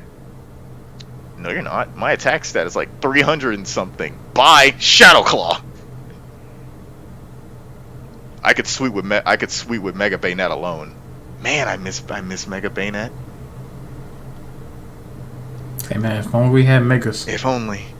I mean, if only Bayonet came back at all, I'd still use it, even though regular Bayonet's kind of trash. Oh yeah. I had... My party was Pikachu, Parasect, Ryu Nicholas. Why can't I remember Bayonet's name? Bayonet. I think I had a Blastoise as well. And I'm trying to remember who the sixth Pokemon was. I think it was an Ampharos. It might have been Ampharos. But this Trick Room team was heavily specialized. It was a beginner Trick Room team, to be true. I could probably make a better Trick Room team now that I have like more experience under my belt. But Trick Room was... It did not hit its stride until Gen 7, where they started making Pokemon that really benefit from it. But in Gen 6, if you put in the effort, you can make it work. And when Trick Room works, believe you me, it bloody works. We're kind of spoiled here in Gen 8 for Trick Room choice, because a lot of Pokemon are in that awkward, I'm fast enough, but I'm also slow enough range. To where they can do Trick Room or they cannot do Trick Room. And you kind of need to know what your opponent wants to do. I kind of like that Trick Room got some attention for Gen 8 and Gen 7. And it's more accessible to people. But at the same time, a lot of the strats that I liked using and would have liked the chance to optimize in Gen 8 are not available to me. So I kind of fell off the Trick Room wagon. I might hop back on at the next checkpoint. I'll let you know what happens. All right. So yeah, it looks like we got a lot for Trick Room. Like I said, choices. All right, Tehran, did you have anything that you want to add as far as strategies that you either liked, hated, loved, stole, heavily used? maybe put your brand on it. Okay, probably the most controversial move in Pokemon, Ally Switch. I like Ally Switch, but I dislike the fact that it's not really utilized. Same thing with Feint. I'm gonna give you one story of Feint, because it was a battle that I saw in a VGC tournament back in the days of... It was Black and White. It was Gen 5. It was not Diamond and Pearl. It might have been Gen 4, but I'm pretty sure it was Gen 5. Basically, Feint, for those unaware, is a physical type move that does, like, I think it's 30 base power, and it's normal. If your opponent uses Protect, Detect, Wide Guard, I don't think it works on Quick Guard.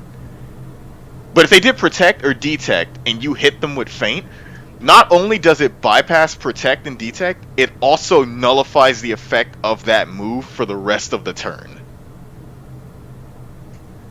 There was this VGC battle, and if I can find that video, assuming it's still on YouTube, I'll link it in the video's description.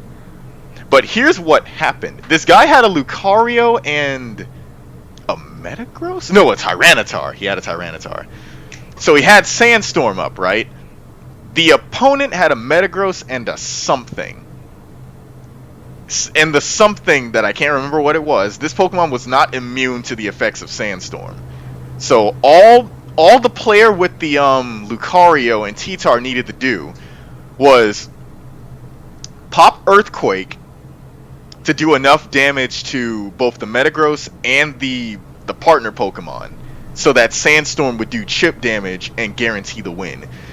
Lucario was guaranteed to get KO'd on that turn, I believe, but the T-Tar was safe. Basically, no matter what scenario the opponent could think of, T-Tar was guaranteed to live. So what does the opponent decide to do?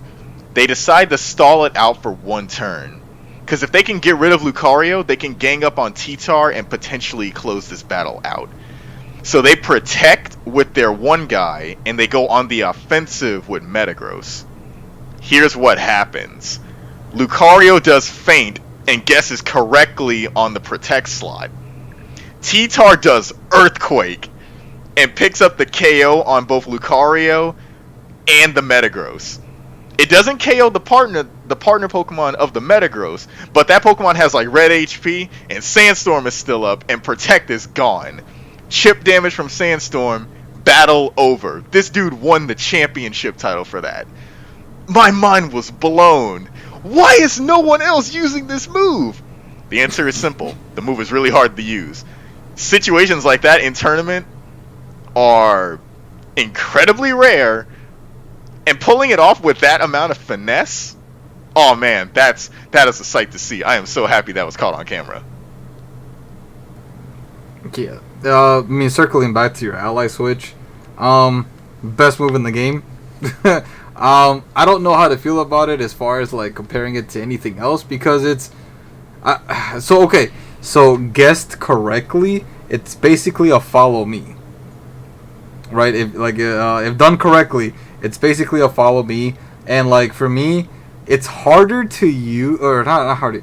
It's harder to deal with once you know it exists. Like before, because now you gotta like double, you gotta guess yourself. I'm like, are they gonna do it again? And that's the thing, you don't know. Like okay, when you see a lead, you're like, okay, this is probably what's gonna happen, and then they ally switch, and you go like, oh no, I targeted the wrong one. Are they gonna do it again? They wouldn't dare. Oh look, they did it again. They wouldn't do it a third time. Oh, they did. You know what? I dare you to do one more. Never mind. I lost the game. You lost the game to ally switch. Like that is insane. Like doing ally switch is like playing Russian roulette, where you don't know if the bullet is coming to you or not. You just don't. And if it, oh my gosh, you know what? That's a bad analogy, because that has to deal with dying here. But it's a terrible gambling situation, because every time you do it, it increases your chances of winning. And I think it's because your opponent is, or you're psyching yourself out, right? It's like your opponent is like, look, man, I have something here that could potentially win the game, and I just revealed it to you. What do you do with that knowledge? I don't know, man. What do I do with that knowledge? Do I let it hit? Do I let it psych me out, or do I just play like I was going to do before? I don't know. See, this is why I like sharing my Pokemon builds with people before tournaments begin. You may like the surprise of like going into a tournament not knowing what I've got, but I enjoy like just being completely 150 with people. You know what? I have this, and this is my strat. Here's the Swoobat, and here's what I'm gonna do. I am bringing a Frostlass. I am telling you right now that you will not be able to use Fake Out. And my item is a Salak Berry. I am increasing everything. What is your response to this? Dude, why would you tell me this? Now I'm gonna have an answer for it. 1 week later. Bro, I don't have an answer to this. Hell, I told you what I was gonna do, and this is your reply? Sorry, man. Store power. Baton pass. Now, how do you face Goodra? Wait, hold on.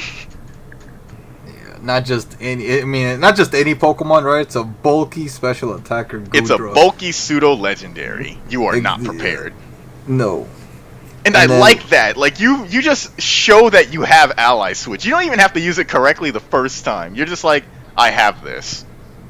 Oh no. Like, right, exactly. Now I have to think about this, because man, it used to be simple. I used to be able to go into a Pokemon battle and just battle.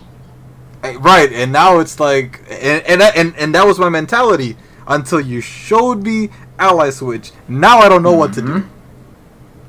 It's literally a 50-50, but for you got a chance to get hit. You may survive your full health. For them, they have a chance to hit, or they're gonna sit and second guess themselves over and over. And I love that.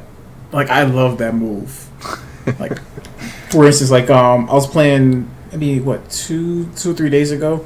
I was using the Moltres team that I have, because I have a Lowland Marowak who also gets ally switch. So when they thought they were gonna hit Moltres with the Thunder moves, switch in Marowak. He absorbs the lightning. All right. Now what you're gonna do? You're gonna try this ally switch. Yeah. What do you do? And it's I know exactly what J-Man is talking about, because this isn't just mind gaming people, this is clowning on dudes. You send in a Alolan Marowak knowing it has Lightning Rod because they want to get that Moltres out of there as quickly as possible. Lightning Rod! Man, the only reason he did that is to, like, draw in my electric move. But what this fool doesn't know is that I've got another super effective move that I can use on Moltres. Watch this. Ally Switch. Woo woo woo. Hey, buddy. Wait, what?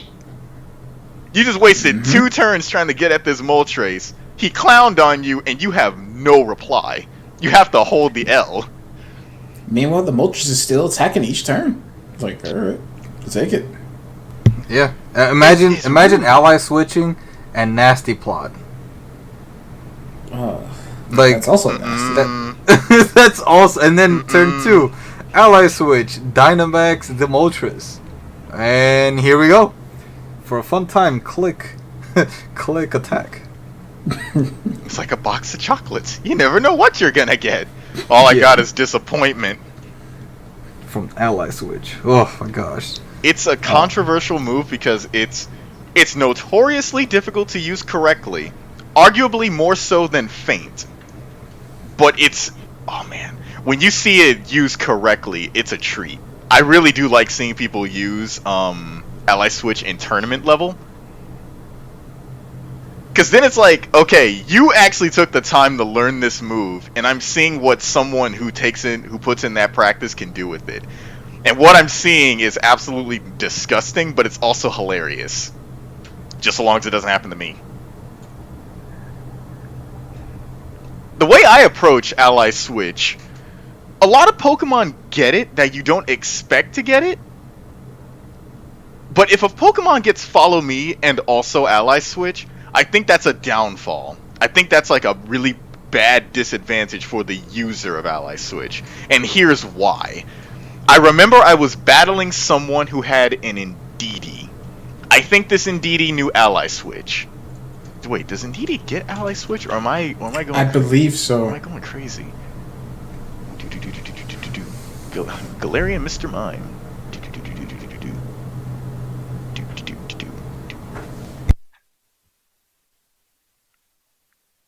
Yeah, she does. They both do, actually. This female Indeedee was on the field with some premium attacker. I'm like, you're probably going to do Follow Me. And all I have are my single target moves, and I can't buff this turn because I'm going to be buffing you. So let's not do that. Target the Indeedee slot, please. Ally Switch! Wait, what? Voom voom, my premium attacker is here. Haha, now what are you gonna do? I'm going to laugh because I just double attacked into the Indeedee slot. Wait, you did what? Boom, boom. That was their Dynamax Pokemon. And that Pokemon is now gone. I did nothing. But I just picked up a KO because they did Ally Switch on themselves. Yes, you assumed they would follow me. And so you knew. Mm-hmm. I assumed you would do Follow Me. You did Ally Switch. You would have been better off doing Follow Me, because at least your Dynamax Pokemon would have gotten to do something. Exactly. And yeah, that's the scary part about it. Yeah, that is a terrible way to... That's a terrible way to lose, because he did lose that battle, and he lost pretty badly. Oof. Like, there are things you just don't recover from, and a bad use of Ally Switch is one of those things. Yeah, but when used well, it's a really good move. It's a really good move, exactly. That's you just have to know. Okay, so Ally Switch is one of those things out there.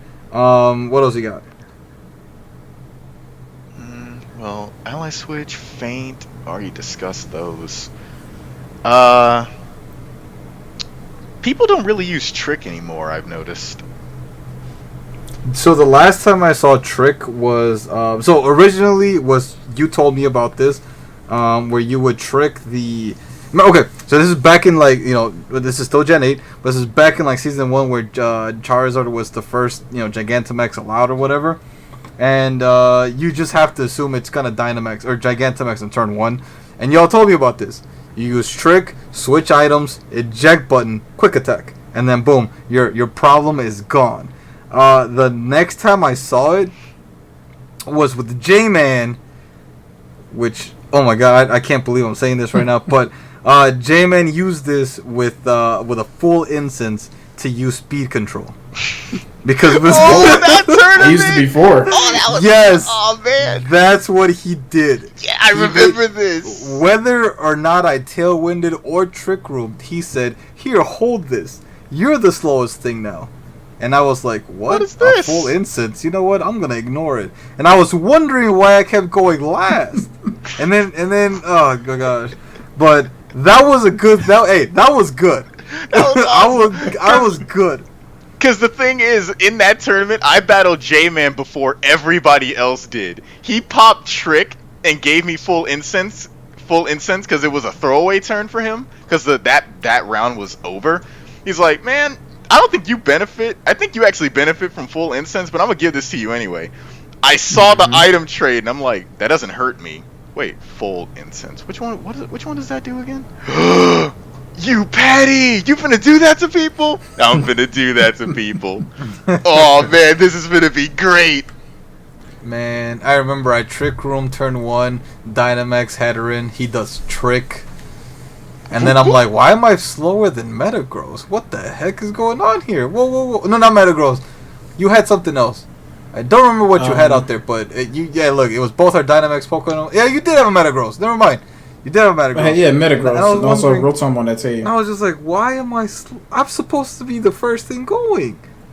What? You spent literally an entire turn racking your brain trying to figure... This doesn't make sense. It doesn't make sense. I'm like, okay, this guy is cheating. I'm going back and forth in Cerebi, and I'm like, there's no way. Like, the numbers don't add up. No, I'm like, he has to have full room service or something. There's no way. No. And he had Life Orb. Man, he had Life Orb, right? And I'm like, okay, he has Life Orb. What life went down? That's dude.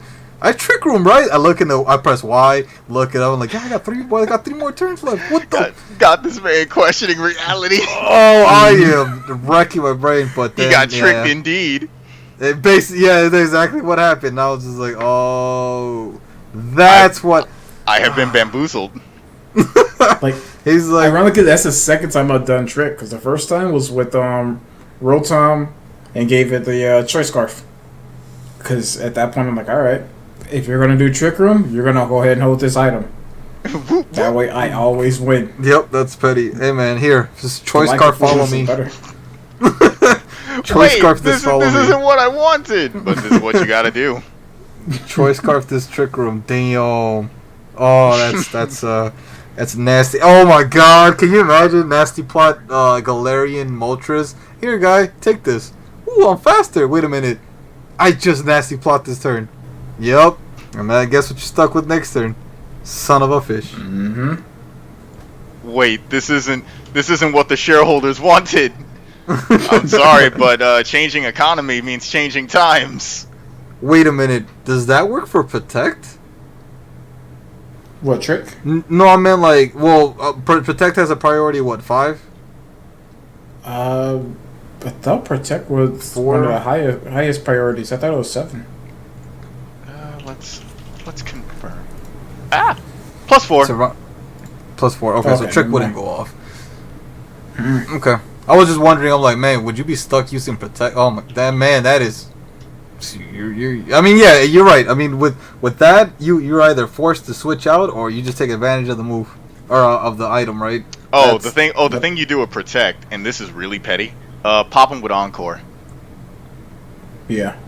And force them to use Protect. Because remember, the only way to stop Encore from hitting that Pokemon is to do Protect again and actually succeed on the double Protect use. And you're probably not gonna do it. You're taking a gamble to avoid a worse outcome. Yeah. And if the other way you stop that though is just follow me, and then for them they just keep doing follow me, and they're okay with that. Yeah, that's true. One other thing I like, this one's really funny. Ring target with Trick. I've only seen one person do it in Gen 8. But this was a funny strat back in the day. Basically, what the ring target does, the holder loses its type immunity to moves. Now, that doesn't mean a grass-type Pokemon is suddenly susceptible to Powder and Spore moves. That's not what this does. It means Pokemon... Well, if you're a ground-type, you're immune to Thunder Wave. If you're holding a ring target and you're a ground-type, you can get hit by Thunder Wave now. That's funny. Oh. That's kind of cool. Oh, expanding force on Dark Urshifu. Yeah. Basically, you do Does it become Trick neutral? on Dark Urshifu. Hey, Espeon. Expanding Force. Super effective. What just happened? I'm a Dark type. Check your item, buddy. The hell is this? Actually, don't do that. Don't do that. Don't worry. The item is nothing. It's like holding bread. Oh no, it's worse than holding bread because this thing actually just got you destroyed. Hey man, you ain't gotta tell them that. You tell them after the match is over. But oh man, that's actually pretty neat. Does that even exist in Gen 8? Yes, the ring target is still here. Oh, okay. I've seen it used in Gen 8. It's funny. It's rude, but it's funny. I'm going to burn a fire type. Wait a minute. What just happened? Wait a minute. So if you give that to a fairy, you're telling me Reggie Draco could probably annihilate that thing? Yes. Because you lose your immunity. And I'm assuming if you lose your immunity, it's just neutral? I believe it's neutral. So Regidrago with its dumb dragon energy and special attack. That fairy type? Yeah, come at me, dragon. Quick, hold this. You have a Leopard just run in there. Hey man, you want to hold this for me real quick? Oh yeah, sure buddy. Thanks. What the hell is this? Dragon energy! Haha, that's funny. I'm not gonna kaboom. Duh. And then there's just a crater where the fairy used to be. It's ashes shaped like the fairy. And on top of it, the ring target. What just happened? Get bodied, dude.